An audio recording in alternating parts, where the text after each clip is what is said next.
Yes, good morning, good afternoon, good evening बच्चों।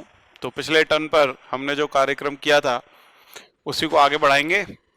एक प्रयोग समाप्त कर लिया था, तो उस प्रयोग का निष्कर्ष आज निकालना बाकी है। निष्कर्ष बताऊंगा, उसे निकालूंगा भी, उसकी विस्तार से विवेचना भी करूंगा। लेकिन उससे पहले एनसीईआरटी ने एक सवाल दे रखा है, वो डिस्कस करा देता हूं मैं आपको। अगर वो नहीं कराऊंगा तो बीच बीच में फिर आपकी समस्याएं उठ सकती है कि सर ये कैसे आया, क्या उत्तर होगा इसका, आप भेजने लग जाओगे। तो उस चीज से मुझे डर लगता है, इसलिए मैं पहले ही यहां करा देता हूं।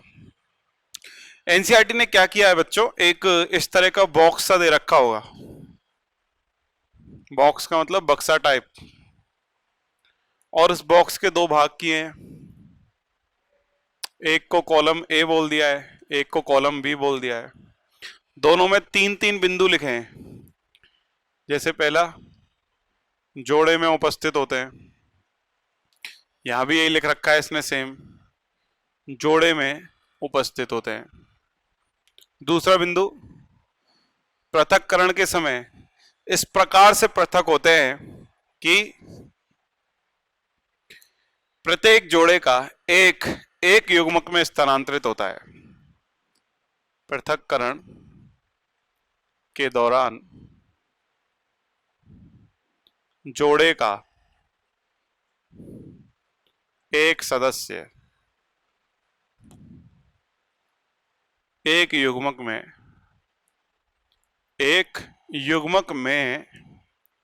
स्थानांतरित होता है।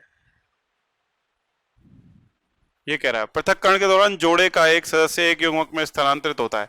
यही कि यही इसने इधर लिखा है, मतलब इसमें कोई अंतर या कोई परिवर्तन नहीं है, सेम है। और तीसरा बिंदु है, उसी में अंतर है सिर्फ दोनों के में। तीसरा बिंदु क्या बोला इसने, इसने बोला इंडिपेंडेंट, स्वतंत्र जोड़े परस्पर एक दूसरे से स्वतंत्र रूप से अपव्यूहित होते हैं। अपव्यूहित होते हैं। और उधर क्या लिख रहा है वो, उधर लिखा है एक जोड़ा अन्य जोड़ों से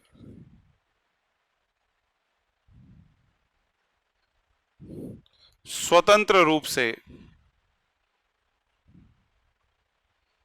अपव्यूहित होता है।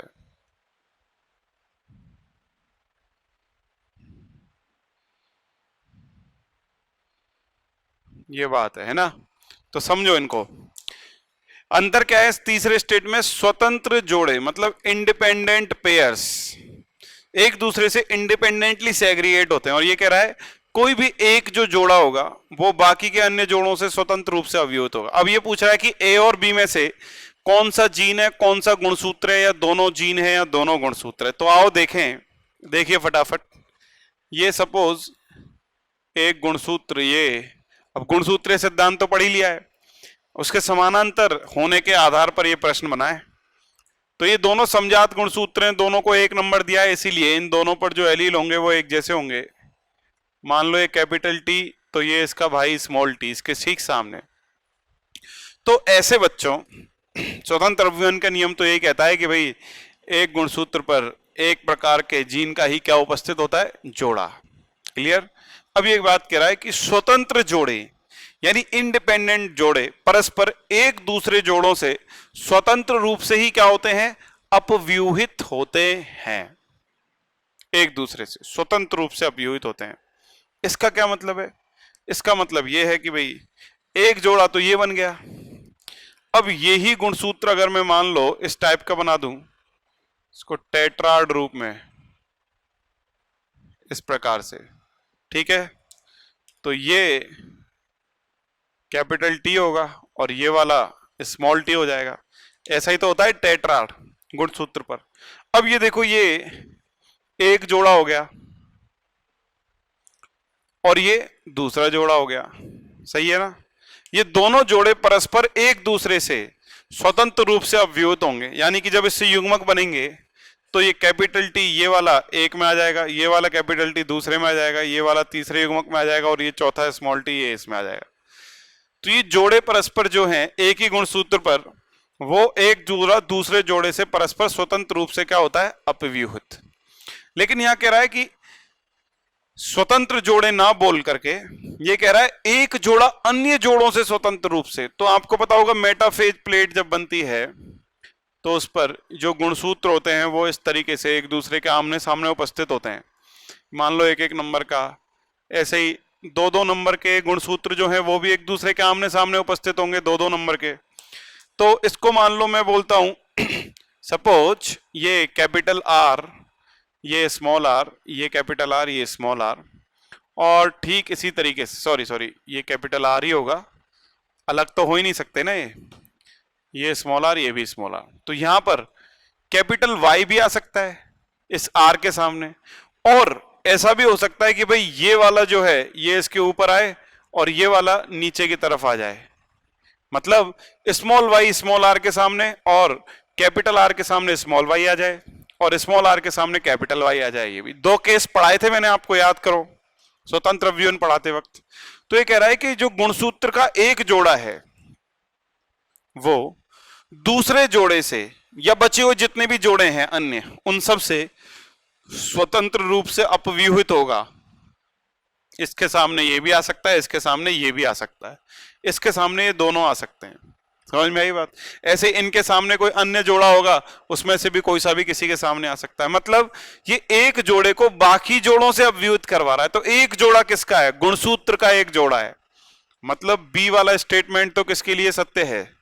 गुणसूत्र के लिए। Very important. और ए वाला किसके लिए? स्वतंत्र जोड़े। स्वतंत्र जोड़े परस्पर एक दूसरे स्वतंत्र रूप से, ये किसी एक कोशिका में जाएगा, ये दूसरे कोशिका में जाएगा। ये बात किसके लिए हो रही है? ये बात इनके लिए हो रही है, स्मॉल टी कैपिटल टीओ के लिए। और स्मॉल टी कैपिटल टी क्या है? जीन। तो याद रखना, स्तंभ एक तो जीन को दर्शा रहा है और स्तंभ दो गुणसूत्रों को दर्शा रहा है। चलिए मिटा देता हूं, नोट कर लो इसको। ये वो क्वेश्चन था जो एनसीईआरटी में बीच में दिया है, मुझे याद आ गया, इसलिए मैंने सोचा सोते वक्त कि कल की शुरुआत इसी चीज से करेंगे, फिर हम अपने लेक्चर को आगे बढ़ाएंगे। चलिए अब वक्त आ गया अपने लेक्चर को आगे बढ़ाने का, इसको गति प्रदान करने का। तो थॉमस हंट मॉर्गन ने ड्रोसोफ्ला पर जो प्रयोग किया था तीन लक्षणों को लेकर, जो तीनों लक्षण एक्स गुणसूत्र पर उपस्थित थे, अब उसी प्रयोग के परिणाम की बारी है। तो वो परिणाम अब मैं आपके सामने एक एक करके दर्शाने जा रहा हूं, या यूं मान लो कि निष्कर्ष।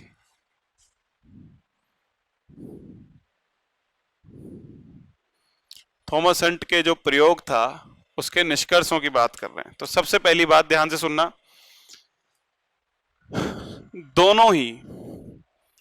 दोनों क्रॉस में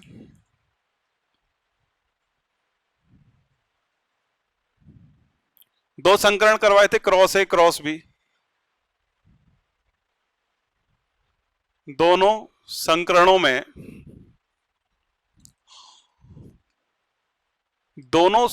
में पैतृक संयोग और नए संयोगों की प्रतिशतता को यदि ध्यान में रखा जाए तो दोनों ही संकरणों में निष्कर्ष या जो परिणाम है मेंडलियन अनुपात, द्विसंकर संकरण का जो अनुपात आता है ना, 9:3:3:1 से विचलन दर्शाते हैं। दोनों ही प्रयोगों के परिणाम विचलन दर्शाते हैं। कैसे भाई? मेंडेलियन परिणाम क्या आए थे?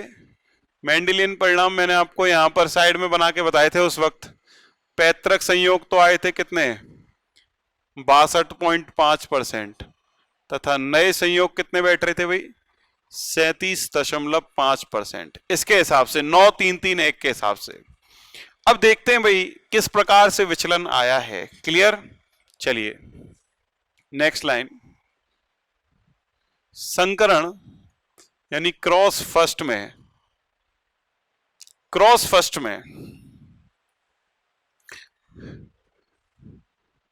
पैतृक संयोग नए संयोगों की अपेक्षा, देखना भाई निष्कर्ष किस प्रकार से निकालते हैं। क्रॉस एक में पैतृक संयोग नए संयोगों की अपेक्षा बहुत ज्यादा यानी अत्यधिक, वेरी हाई, अत्यधिक होते हैं।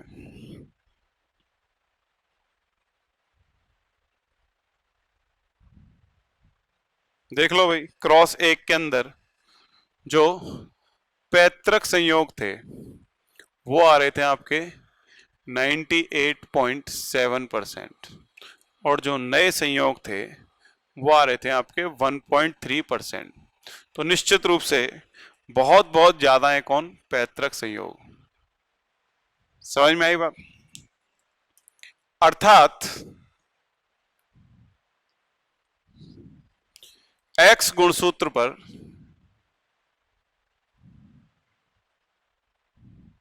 उपस्थित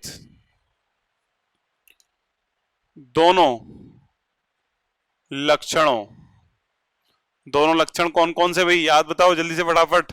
शरीर का रंग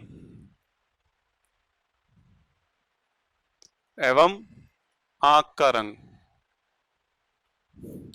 दोनों लक्षणों के जीन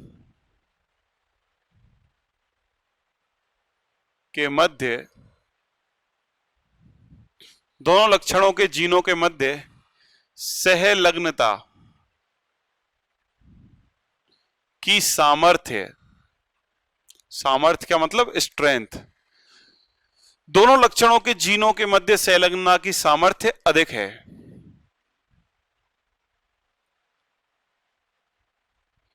अर्थात अब यहां से एक नई बात और निकल आएगी सामने, अर्थात इन दोनों लक्षणों के जीन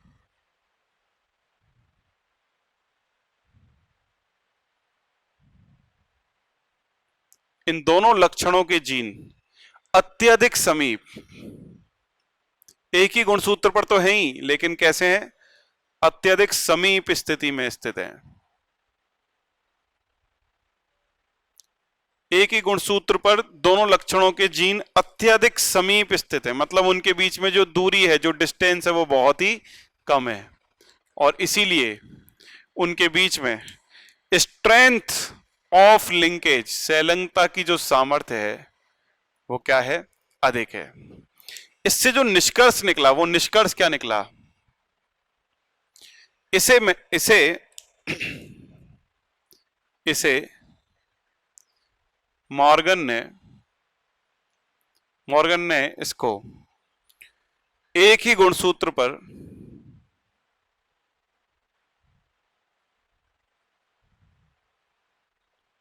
जीनों, जीन का मतलब अपन क्या भी ले सकते हैं, लक्षणों, क्योंकि एक लक्षण को एक जीन नियंत्रित करती है। इसे मॉर्गन ने एक ही गुणसूत्र पर जीनों अर्थात लक्षणों के मध्य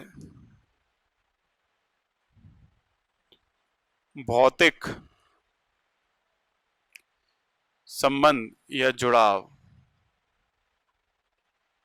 फिजिकल एसोसिएशन के रूप में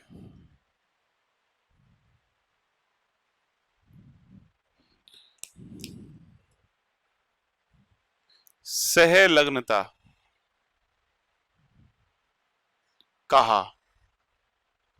मॉर्गन ने इसको एक ही गुणसूत्र पर विभिन्न लक्षणों के जो जीन हैं उनके लिए परस्पर किस नाम से पुकारा, सहलग्नता। अब आखिरकार ये सहलग्नता है क्या, तो ये नेक्स्ट बिंदु के रूप में सुन लो।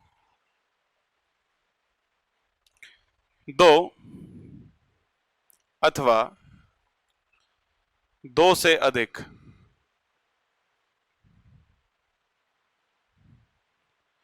जीन, अगेन मैं क्या लिखूंगा, लक्षणों, दो अथवा दो से अधिक जीन अथवा लक्षणों का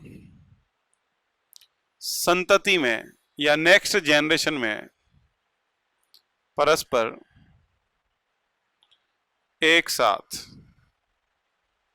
यानी साथ साथ स्थानांतरण क्या कहलाता है? संलग्नता यानी लिंकेज कहलाता है। क्या कहलाता है भाई? संलग्नता। क्या बोला इन्होंने? दो अथवा दो से अधिक जीन एवं लक्षणों का संतति में परस्पर एक साथ, एक साथ की इंग्लिश होती है टुगेदर। एक साथ यानी कि टुगेदर, एक साथ, टुगेदर, दो अथवा दो से अधिक लक्षणों की जीन का संतति में एक साथ स्थानांतरित होना, मतलब एक दूसरे से अलग ना होना, एक दूसरे के साथ ही बने रहना, चिपके रहना एक दूसरे से, क्या कहलाता है? संलग्नता। यानी संकरण नंबर 1 के निष्कर्ष के रूप में उसने कारण क्या बताया कि पैतृक संयोग नए संयोगों की तुलना में अत्यधिक मात्रा में बने, बहुत ज्यादा संख्या में बने। इसका क्या रीजन हो सकता है कि उसमें जो दो लक्षणों की मैंने वंशागति का अध्ययन किया है, वो दोनों लक्षणों के जीन परस्पर बहुत समीप हैं और घनिष्ठता से जुड़े हुए हैं एक दूसरे के साथ, मतलब उनको अलग करना मुश्किल है। इसीलिए नए संयोगों की प्राप्ति ना के बराबर हुई है और पैतृक संयोग एज इट इज संरक्षित रहे हैं। क्लियर? अब नेक्स्ट पे आते हैं। संकरण, संकरण 2 में है तो पैतृक संयोग नए संयोगों से ज्यादा ही, किंतु नए संयोग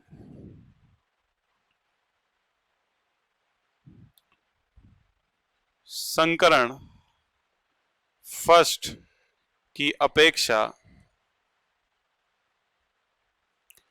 तुलनात्मक रूप से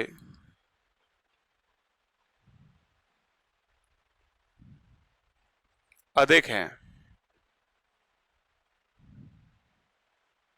तुलनात्मक रूप से अधिक मिले हैं भाई। कैसे? संकरण 1 में जो नए संयोग हमें यहां पर प्राप्त हुए हैं वो पैतृकों की तुलना में देखो बढ़ गए। यहाँ 1.3 ही थे और यहाँ हो गए 37.2%। मेंडल के नियम से तो अभी भी विस्थापन है, ये देख लो। उसके 37.5 थे नए, इसके 37.2, इसीलिए लिखा है दोनों के परिणाम मेंडेलियन अनुपात से तो क्या ही दर्शा रहे हैं? विचलन।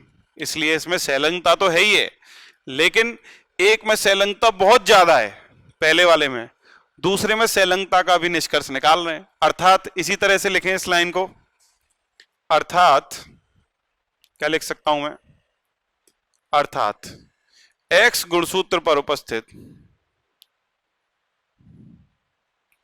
x गुणसूत्र पर उपस्थित दोनों लक्षणों ब्रैकेट में, अब की बार एक तो आंख का रंग, संकरण 2 में क्या कह लिया था? आंख का रंग, और पंख का साइज नॉर्मल है कि वो छोटा है, मिनी है। पंख और आंख यहां लिया था शरीर और बुरा के जीनों के मध्य संलग्नता की सामर्थ्य, यही इसका सबसे इंपॉर्टेंट निष्कर्ष है प्रयोग का। जो निष्कर्ष निकल रहा है कि मध्य संलग्नता की सामर्थ्य, संलग्नता तो है लेकिन उसकी सामर्थ्य क्या है? कम। कम क्यों बोल रहा है वो? क्योंकि इस बार नए संयोग ज्यादा मिले हैं। और वहां अधिक संलग्नता क्यों बोली? क्योंकि सामर्थ्य उसकी अधिक इसलिए बताई क्योंकि नए लक्षण बहुत ही कम मिले थे। समझ में आई बात? नेक्स्ट सब कुछ समझाएगा वो, ध्यान से समझना। पहली बात तो उसने बताई कि भाई इस बार संलग्नता की सामर्थ्य क्या रही है? कम। संलग्नता है, इस बात का क्या प्रमाण है? इस बात का प्रमाण तो ये है कि भाई मेंडेलियन अनुपात तो नहीं आया एज इट इज। मेंडेलियन अनुपात एज इट इज आता तो हम मान लेते स्वतंत्र अवयवन है, लेकिन मेंडेलियन अपवाद से विचलन है, इसका मतलब संलग्नता तो है। अब नए संयोग बहुत ज्यादा मिल गए, इसका मतलब यह है कि संलग्नता जो है वो बहुत कम है, मतलब संलग्नता की सामर्थ्य इस बार कम है।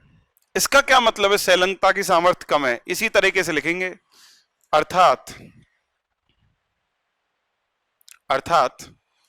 इन दोनों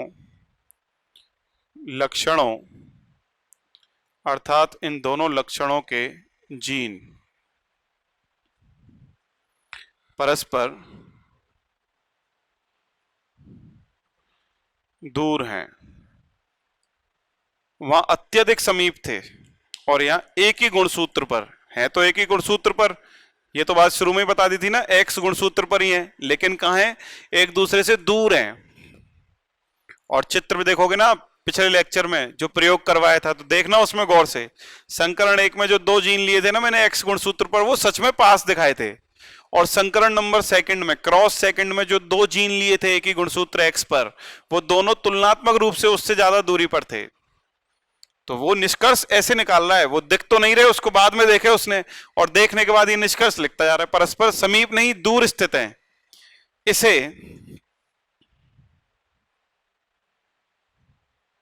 इसे मॉर्गन ने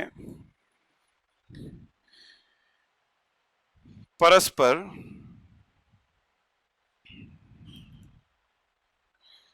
दो जीनों के मध्य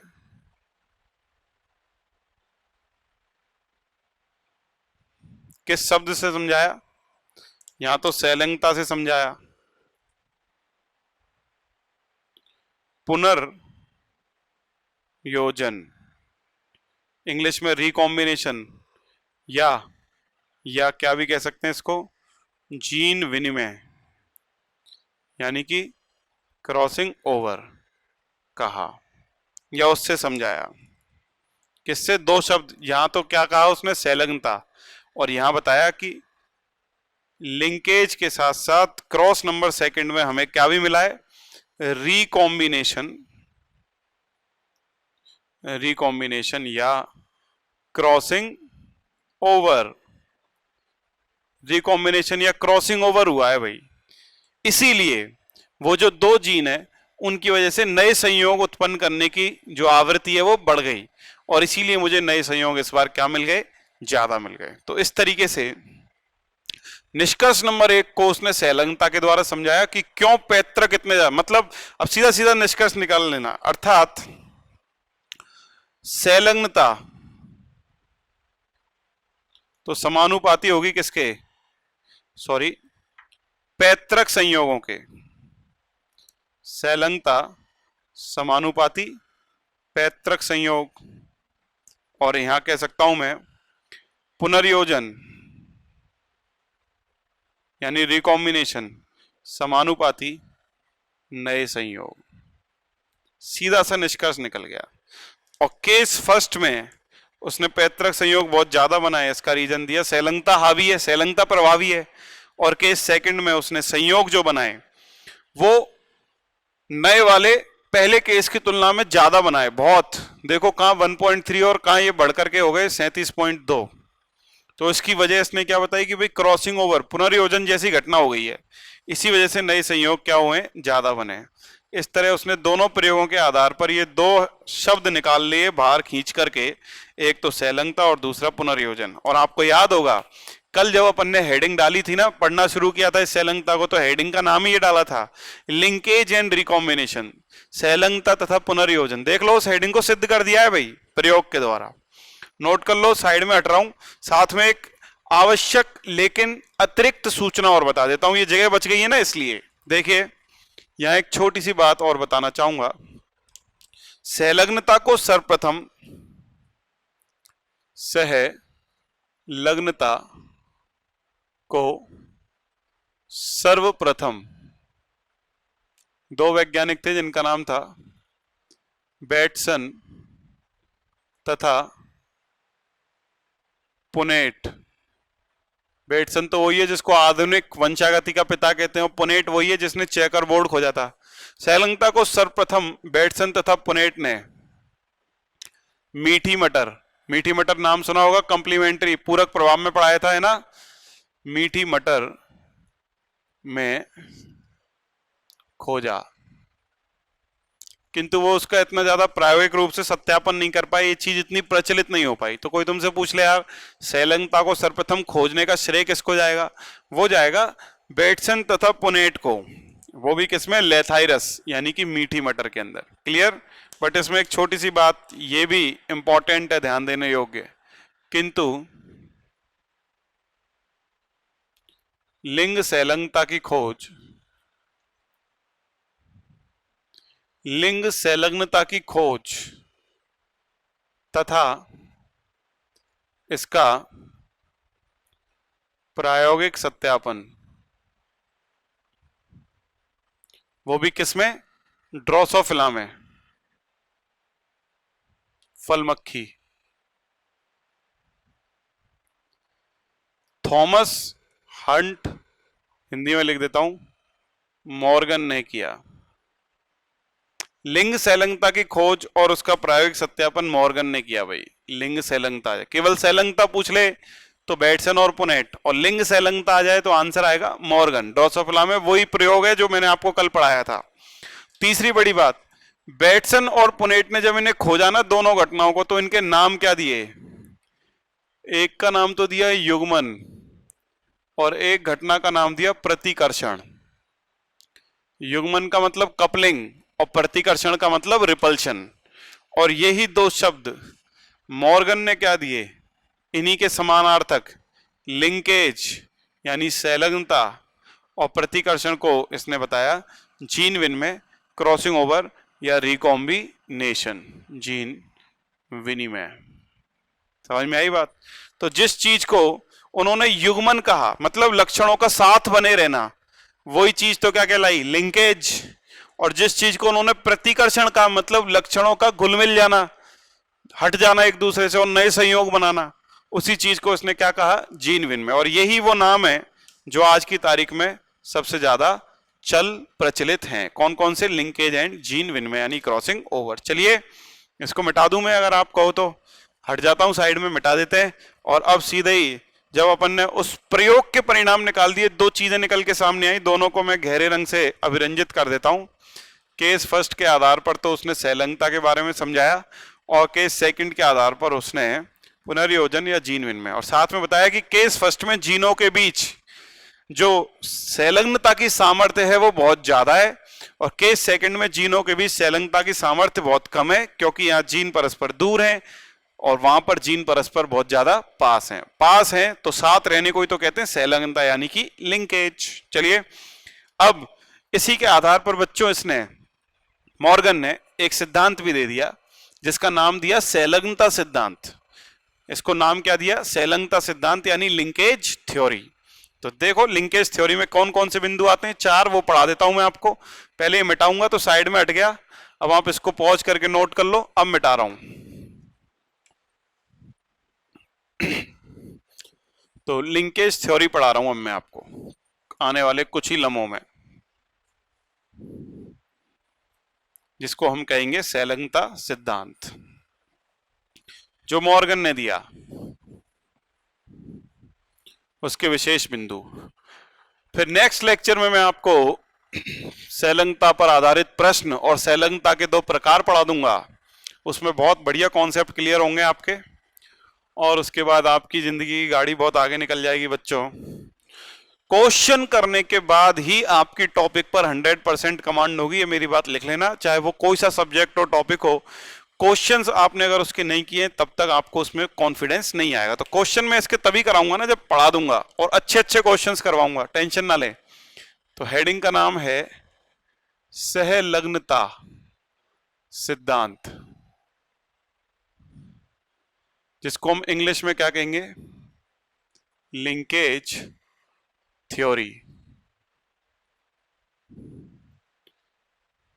संलग्नता सिद्धांत या लिंकेज थ्योरी, और इसको किसने दिया? Bye Morgan. Thomas Hunt Morgan नाम के वैज्ञानिक ने दिए संलग्नता सिद्धांत या लिंकेज थ्योरी। चलिए मॉर्गन के द्वारा दी गई संलग्नता सिद्धांत या लिंकेज थ्योरी को पढ़ते हैं एक एक करके। इसके प्रमुख बिंदु क्या क्या थे? सबसे पहला बिंदु क्या था? आप बाद में मिटा भी देंगे, बोर्ड भर जाएगा तब। सबसे पहला बिंदु, संलग्न जीन, संलग्न जीन परस्पर एक ही गुणसूत्र पर, संलग्न जीन परस्पर एक ही गुणसूत्र पर रेखीय क्रम में व्यवस्थित होती हैं।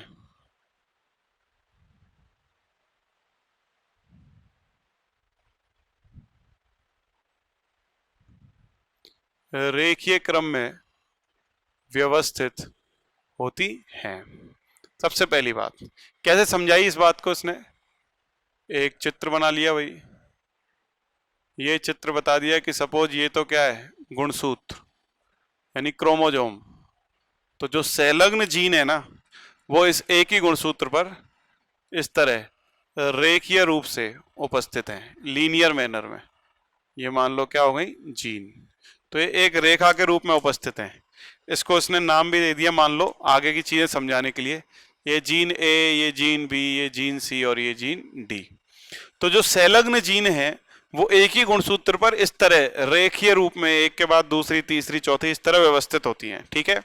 दूसरी बात क्या बताई, दूसरी बात इसने ये बताई कि गुणसूत्र पर उपस्थित दो जीनों के मध्य सहलग्नता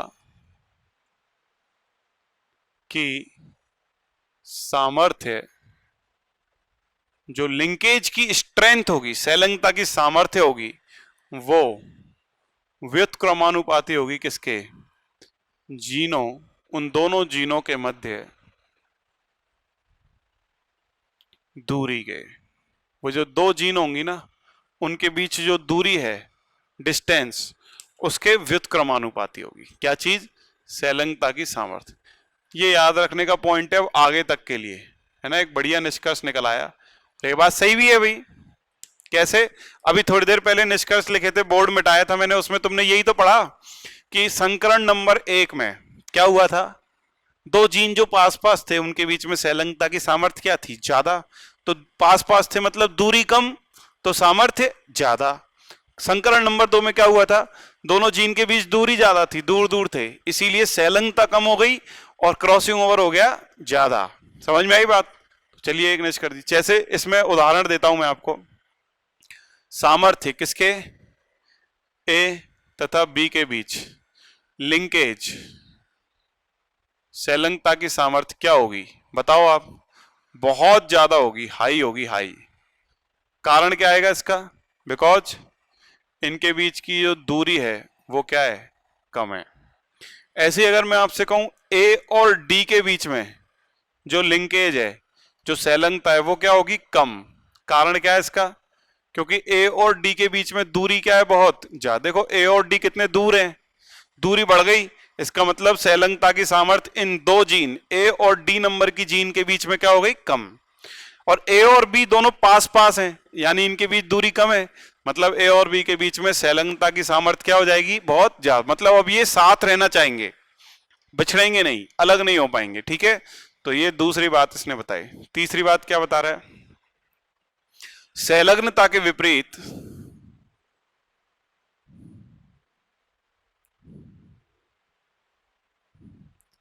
एक प्रक्रिया कार्य करती है। अब इसी पर चलेगा आगे कार्यक्रम। संलग्नता के विपरीत एक प्रक्रिया कार्य करती है जिसे जीन विनिमय या क्रॉसिंग ओवर कहते हैं। संलग्नता के विपरीत जो एक क्रिया कार्य कर रही है इसे जीन विनिमय या क्रॉसिंग ओवर कहते हैं। अर्थात यहां से क्या निष्कर्ष निकाल सकता हूं मैं, बहुत ही शानदार, संलग्नता के विपरीत कार्य कर रही है ना एक क्रिया, अर्थात क्रॉसिंग ओवर की आवृत्ति यानी फ्रीक्वेंसी समानुपाती जीन के बीच दूरी, क्रॉसिंग ओवर की जो आवृत्ति होगी वो जीन के बीच क्या, दूरी के समानुपाती होगी।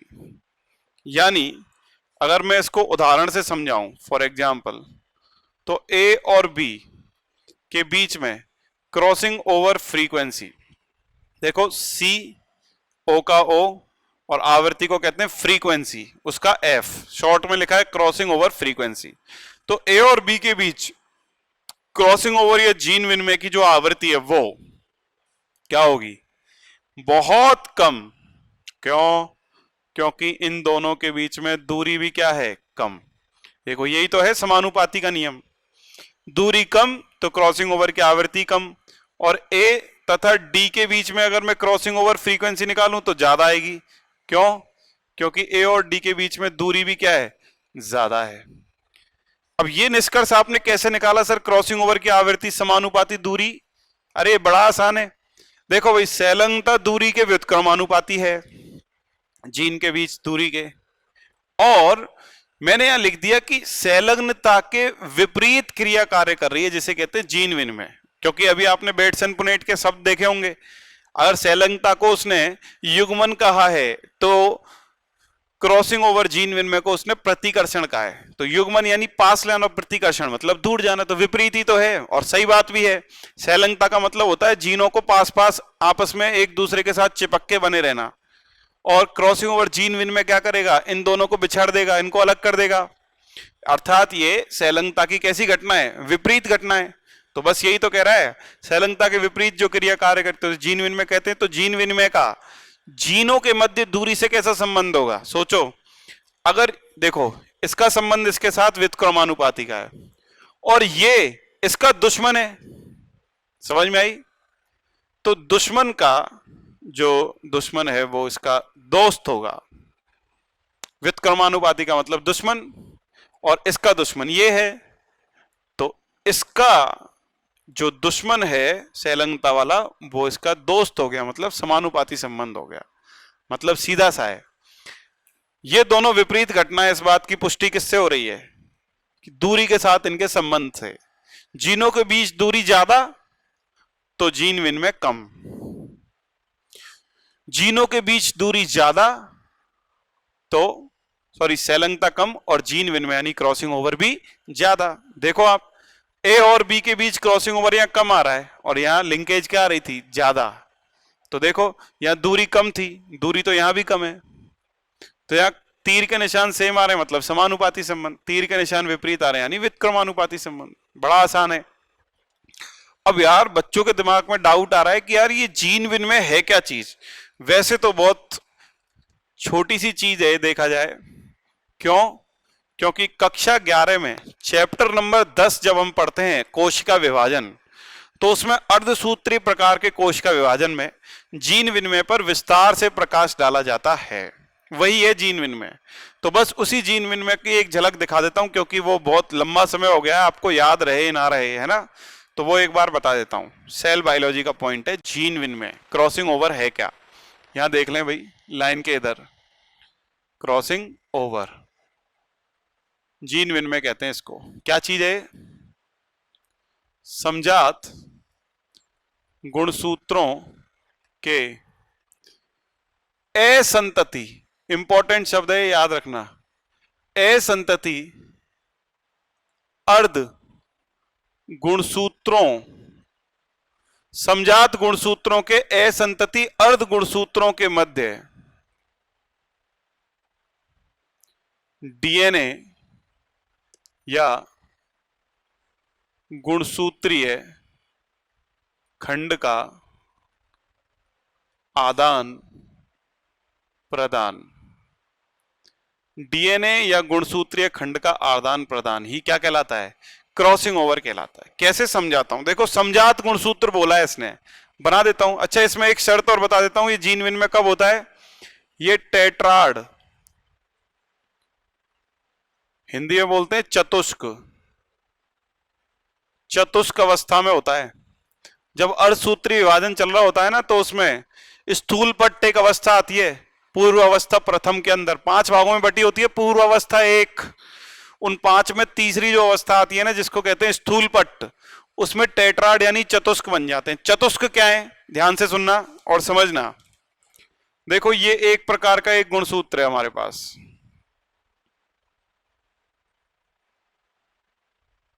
जिसमें दो इसके जो ये अर्ध गुणसूत्र दिख रहे हैं ना आपको, ये एक अर्ध गुणसूत्र है, ये दूसरा अर्ध गुणसूत्र है। ये दोनों संतति अर्ध गुणसूत्र कहलाते हैं। और इसी का जो समजात गुणसूत्र जो इसके सामने बना रहा हूं मैं, ये रहा, दोनों एक नंबर के, मतलब दोनों ही समझात हैं, और दोनों में दो दो संतति अर्ध गुणसूत्र आपको दिखाई दे रहे हैं। मान लो ये प्रभावी वाले जीन रखता है तो ये अप्रभावी रखेगा, तो अप्रभावी वाले को मैं ऐसा गहरा अविरंजित कर देता हूं। गहरा अविरंजित करने से ये तात्पर्य मत निकाल लेना कि भाई दोनों अलग अलग गुणसूत्र हैं, अलग अलग तो हो ही नहीं सकते, क्योंकि मैंने इन दोनों को नंबर एक एक दे दिया है, मतलब दोनों समझाते हैं, दोनों पर सेम जीन है। समझ में आ गई बात? अलग अलग का सवाल यहां पर उठ ही नहीं सकता। अब नंबर सेम दे दिया, नंबर अलग होता तो निश्चित रूप से असमझात होते। तो अब ध्यान से देखना क्या लिख रहा है, समझात गुणसूत्रों के असंतति अर्ध गुणसूत्रों। अच्छा, टेट्राड समझ गए? टेट्राड या चतुष्क किसे कहते हैं? चार अर्ध गुणसूत्रों का लाइन से एक के सामने एक व्यवस्थित होना कहलाता है चतुष्क, या इसको युगली भी कहते हैं। चतुष्क और युगली एक ही चीज है। देखो, एक अर्ध गुणसूत्र, दूसरा अर्ध गुणसूत्र, तीसरा अर्ध गुणसूत्र और ये चौथा, 1 2 3 4, कुल 4 अर्ध गुणसूत्र आपको लाइन से दिख रहे हैं, इसीलिए इस संरचना को टेट्राड कहते हैं। इसी अवस्था में होगा क्रॉसिंग ओवर या जीन विनिमय। अब क्या है जीन विनिमय? इन समझात गुणसूत्रों की असंतति अर्ध गुणसूत्र। तो देखो, एक ही गुणसूत्र बिंदु से जो दो अर्ध गुणसूत्र जुड़े होते हैं वो संतति कहलाते हैं, सिस्टर क्रोमेटिड्स। एक ही गुणसूत्र बिंदु से जो दोनों अर्ध गुणसूत्र जुड़े होते हैं वो आपस में सिस्टर क्रोमेटिड्स कहलाते हैं। किंतु समझात गुणसूत्रों के वो अर्ध गुणसूत्र जो परस्पर एक ही गुणसूत्र बिंदु से जुड़े नहीं होते वो कहलाते हैं असंतति अर्ध गुणसूत्र, या इंग्लिश में बोले तो नॉन सिस्टर क्रोमेटिड्स। तो वो कौन से हैं? ये दोनों भी नॉन सिस्टर हैं, ये दोनों भी आपस में नॉन सिस्टर हैं। देखो, ये दोनों नॉन सिस्टर असंतति क्योंकि इनके सेंट्रोमियर अलग अलग हैं, और ये दोनों भी असंतति हैं क्योंकि इनके भी सेंट्रोमियर अलग अलग हैं। ये दोनों संतति, ये दोनों। तो क्या कह रहा है? समझात गुणसूत्रों के असंतति अर्ध गुणसूत्रों, इसके और इसके बीच डीएनए या गुणसूत्र के खंड का आदान प्रदान। डीएनए गुणसूत्र एक ही बात है क्योंकि मैंने आपको पैकेजिंग पढ़ा रखी है आणविक आधार में। तो डीएनए के अतिकुंडलन से बनता है गुणसूत्र, तो ये डीएनए का ही तो खंड है, या गुणसूत्र का खंड कह लो, उसका आदान प्रदान हो जाएगा, वही कहलाएगा क्रॉसिंग ओवर। कैसे होगा? देखो, जीन का विनिमय उसको एक एंजाइम करवाएगा जिस एंजाइम का नाम है रिकॉम्बिनेज, और ये रिकॉम्बिनेज एंजाइम जो है वो दो भागों से मिलकर बना होता है। एक तो होता है एंडोन्यूक्लिएज, हिंदी में भी यही कहते हैं एंडोन्यूक्लिएज। एंडोन्यूक्लिएज तो क्या करता है? जिस बिंदु पर जीन विनिमय होना है वहां से उसे तोड़ देता है गुणसूत्र को। और उसका दूसरा भाग है लाइगेज। लाइगेज भी हिंदी में लाइगेज ही कहलाता है, एंजाइम का नाम है। ये क्या करेगा?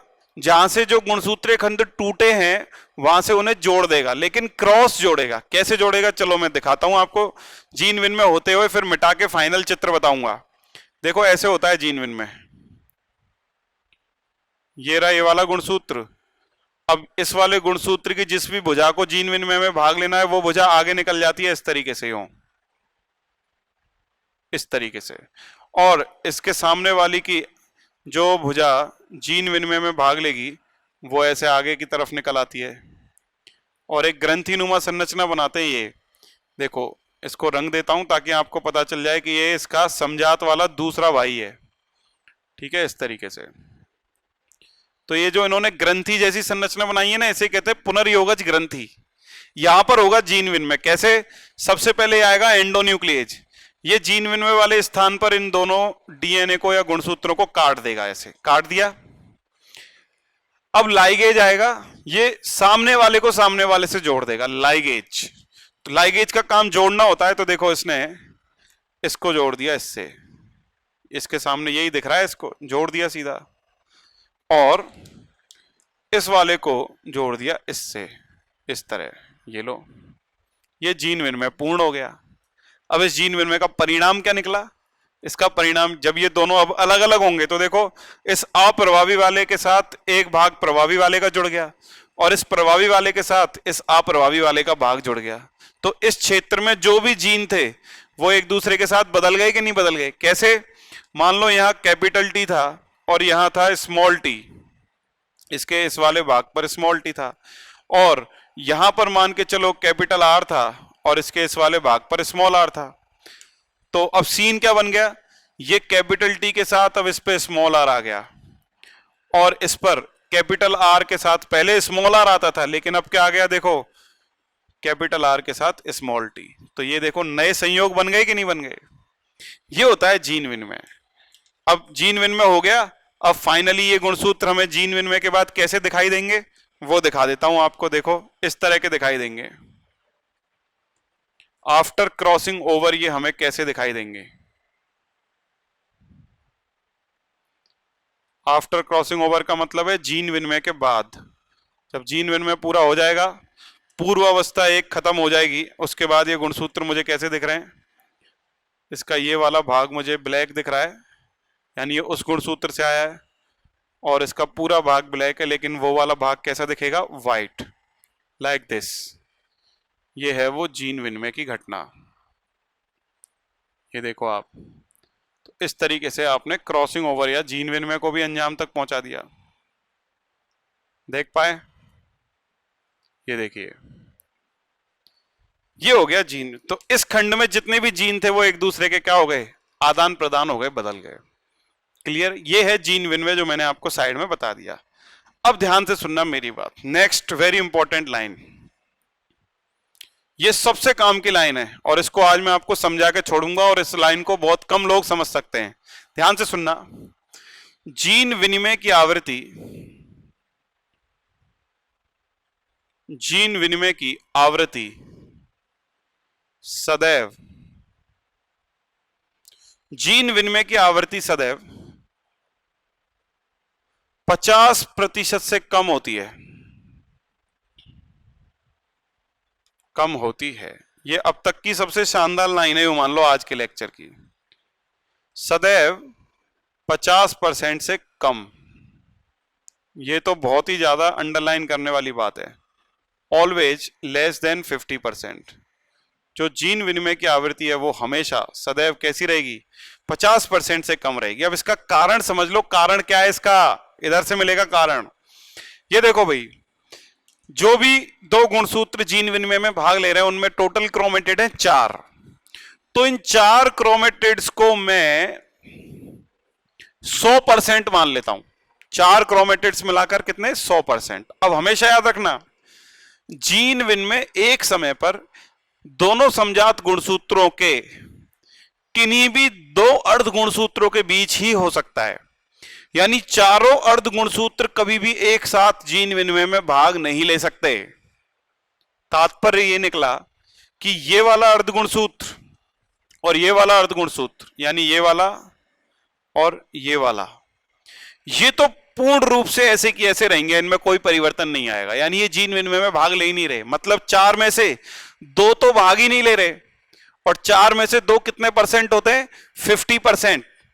यानी 50% को तो भूल ही जाओ, इस 50% भाग में तो जीन विनिमय होगा ही नहीं। तो अब जीन विनिमय केवल किस में होगा, इन दोनों में, और ये 2 मिलकर के 4 का कितना परसेंट बना रहे, 50। अब ध्यान से सुनना, अगर मैं कहूं कि ये अर्ध गुणसूत्र पूरा इधर आ जाए और ये वाला अर्ध गुणसूत्र पूरा इधर आ जाए, तो माना जाएगा 50% जीन विनिमय हो गया। यानी 4 में से 2 अर्ध गुणसूत्र पूरे पूरे बदल गए, ये पूरा इधर आ गया, ये पूरा इधर आ गया, 50% कहूंगा। लेकिन यहां क्या लिखी है, परिभाषा सुनना जरा, के मध्य, अर्ध गुणसूत्रों के मध्य डीएनए या गुणसूत्रीय खंडों का आदान प्रदान। यानी पूरा अर्ध गुणसूत्र कभी नहीं जा सकता, ये निकल के इस पे और ये निकल के इस पे कभी नहीं आ सकता, वो तो स्वतंत्र व्यूहन हो जाएगा। फिर केवल उसके कुछ खंड आएंगे। यानी ये भाग आ गया, मान लो 2 स्थानों पर एक साथ हुआ है जीन विनिमय, तो 2 जगह से खंड आ गए। 2 से ज्यादा स्थानों पर भी हो सकता है, 3 या 4, तो 3 या 4 खंड आ गए, लेकिन पूरा अर्धगुणसूत्र नहीं आया। तो इसका मतलब इस अर्धगुणसूत्र का कुछ ना कुछ भाग तो जरूर इस पर ही बना रहेगा, और इस अर्धगुणसूत्र का कुछ ना कुछ भाग इसी गुणसूत्र पर बना रहेगा। इसका मतलब 100% जो आदान प्रदान हुआ है वो इस 50% से भी कम भाग का हुआ है। इसीलिए मैंने लिखा है कि जीन विनिमय की आवृत्ति सदैव 50% से क्या होती है, कम होती है। और यही वजह है कि जीन विनिमय की आवृत्ति 50% से कम होती है। इसीलिए नए संयोग सदैव पैतृक संयोग से, नए संयोग सदैव पैतृक संयोग से कम प्राप्त होते हैं। हमेशा आपको नए संयोग जो हैं वो पैतृक संयोग से हमेशा क्या मिलेंगे? कम। पैतृक ही ज्यादा मिलेगा आपको एनी टाइम। क्यों? क्योंकि देखो ये 50% से भी ज्यादा भाग जो है वो पैतृक संयोग वाला है। सिर्फ इतना सा भाग नए संयोगों को दर्शा रहा है।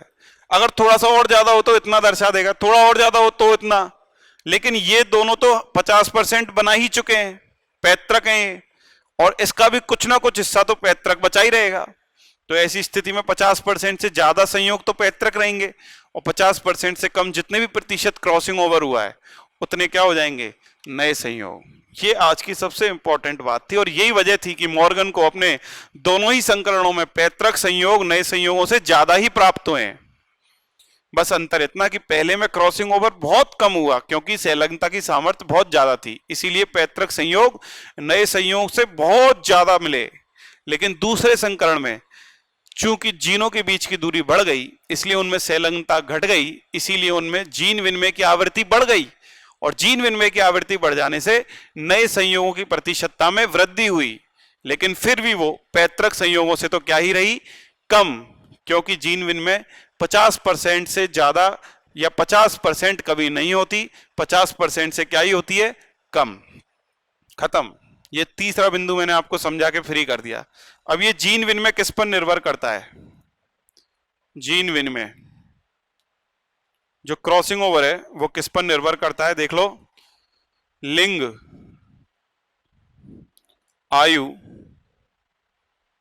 तापमान, एक्स किरण,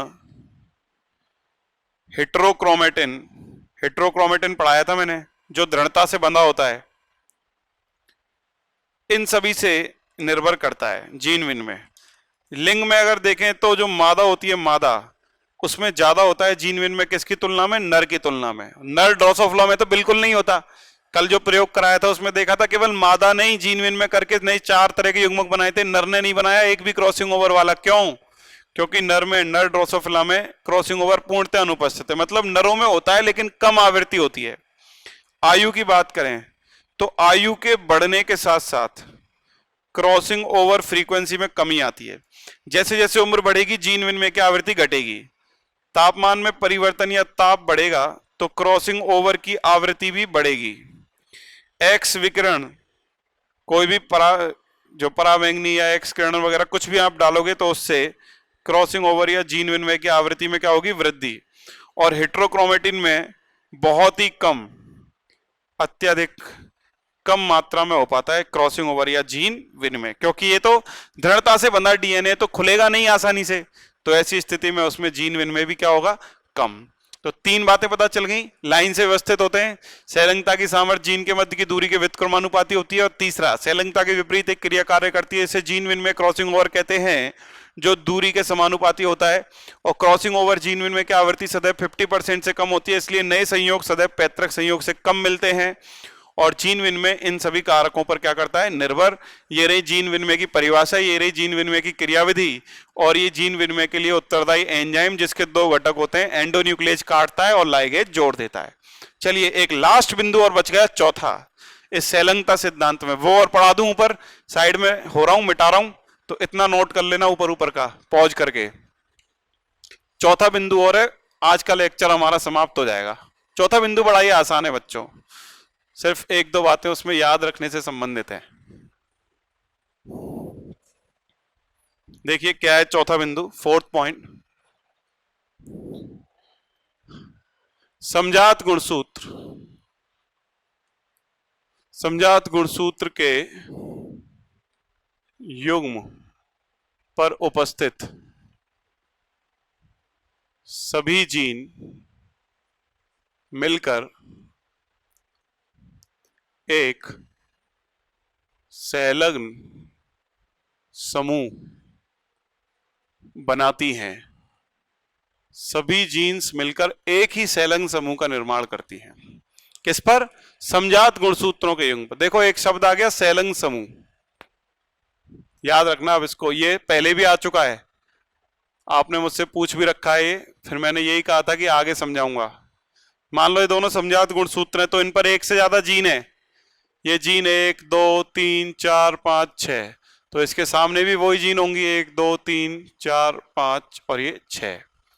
तो ये सब की सब मिलकर के सारे जीन जो इन समजात गुणसूत्रों के युग्म पर उपस्थित हैं, ये मिलकर के दो अलग अलग संलग्न समूह ना कहलाकर एक ही क्या कहलाएगा, संलग्न समूह या एक ही लिंकेज ग्रुप। ऐसा क्यों, ऐसे क्यों कहते हैं बच्चों इनको? गुणसूत्र तो दो हैं, दोनों पर जीन है, तो इसको एक ही संलग्न समूह क्यों मानते हैं? ये एक संलग्न समूह होना चाहिए, दूसरा होना चाहिए।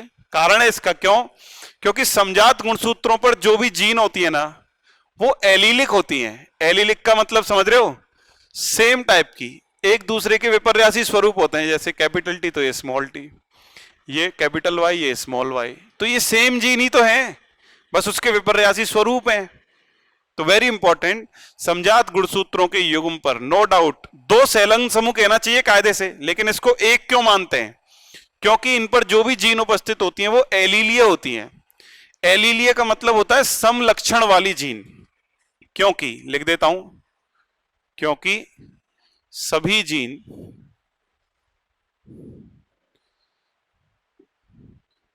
परस्पर समलक्षण वाली होती हैं। अब ध्यान से सुन लेना, जो समलक्षण वाली शब्द मैंने यूज किया है ना, वो समलक्षण इनके लिए नहीं किया है, ये तो अलग अलग लक्षण की है, युग्म के लिए किया है। ये दोनों कैपिटल ए स्मॉल ए एक ही लक्षण वाली हैं, विभेदक अलग अलग हैं दोनों के, ये दोनों एक ही लक्षण वाली हैं।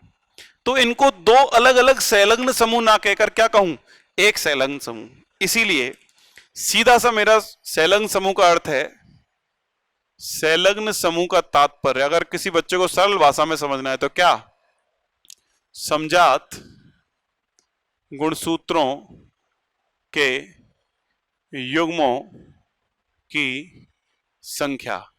किसी सजीव में समजात गुणसूत्रों के युग्मों की संख्या देख लो।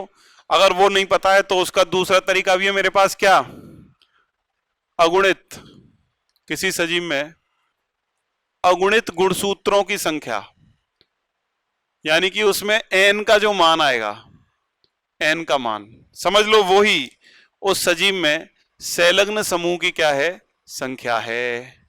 अब संलग्न समूह किस किस में कितने कितने होते हैं, कुछ महत्वपूर्ण तो याद ही है आपको, जैसे मटर में 2n बराबर 14 होते हैं, तो लिंकेज ग्रुप कितने होंगे, 7। अगुणित संख्या ही तो बतानी है अपने को, देख लो ऐसे निकालते हैं लिंकेज ग्रुप।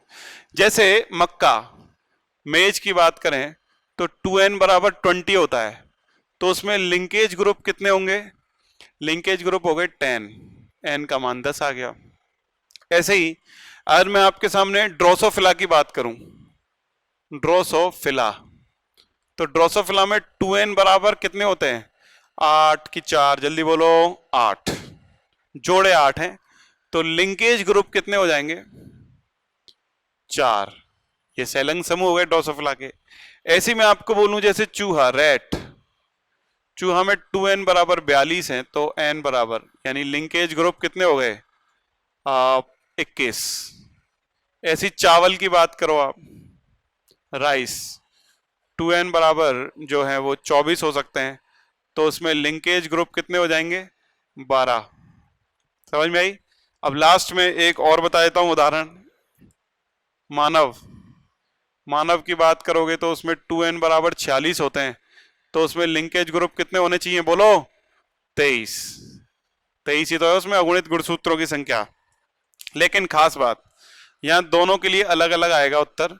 अगर वो आपको नर और मादा में पूछ ले, कुछ ना कहे तब तो 23 देना है मानव में, लेकिन नर और मादा पूछ लेगा तो नर में व्यवस्था होती है 44 plus XX, sorry 44 plus XY, और मादा में होती है 44 प्लस XX। तो आप खुद सोचिए, ये दोनों तो समजात गुणसूत्र तो नहीं है भाई, अलग अलग हैं X और Y, तो 22 तो ये हो गए, प्लस एक X 23 और एक Y, तो टोटल नर में संलग्न समूह कितने हैं, 24, और मादा में ये दोनों X एक जैसे ही हैं, समजात हैं, तो 22 तो ये आ गए, प्लस एक ये आ गया संलग्न समूह, तो कितने आए, 23। तो ध्यान से सुन लेना, वैसे मानव में कुछ ना कहा जाए, सीधा मानव में पूछ लिया जाए तो आंसर देना है 23 सैलंग समूह होते हैं। लेकिन जब नर और मादा पर अलग अलग बात आ जाए तो नर में 24 और मादा में 23। क्लियर। अब एक लास्ट और बता देता हूं इसमें मैं आपको, और आज का लेक्चर यही समाप्त करते हैं। कल इसके प्रकार और इसके न्यूमेरिकल करेंगे। जीवाणु या प्रोकैरियोट, जीवाणु या प्रोकैरियोट में कोई पूछ ले तो ध्यान से सुन लेना, n बराबर 1, इसलिए संलग्न ग्रुप सदैव एक ही होगा, ऑलवेज। याद रख लेना, क्योंकि आपको पता नहीं है ये बात, डायवर्सिटी में पढ़ाई जाती है। जो प्रोकैरियोट्स या जीवाणु होते हैं वो सदैव ही कैसे होते हैं, अगुणित ही होते हैं, वो द्विगुणित होते ही नहीं है। तो उसमें तो जो भी एक डीएनए है उसकी संख्या भी एक ही है, तो उसमें जो संलग्न समूह की संख्या है, कभी जीवाणु का क्वेश्चन आ जाए, किसी प्रोकैरियोट का आ जाए, पूछ ले इसमें संलग्न समूह की संख्या बताइए, तो आपको हमेशा उत्तर क्या देना है, एक ही देना है। क्लियर। चलिए, यहां तक का हमारा आज का लेक्चर था, जो हम यहीं समाप्त कर देते हैं। नेक्स्ट टर्न पर हम फिर मिलेंगे बच्चों, और संलग्नता के प्रकार और उसके क्वेश्चंस लेकर के आपके सामने हाजिर होंगे। आपका दिन शुभ तथा मंगलमय हो। Thank you very much. इसको नोट कर लें।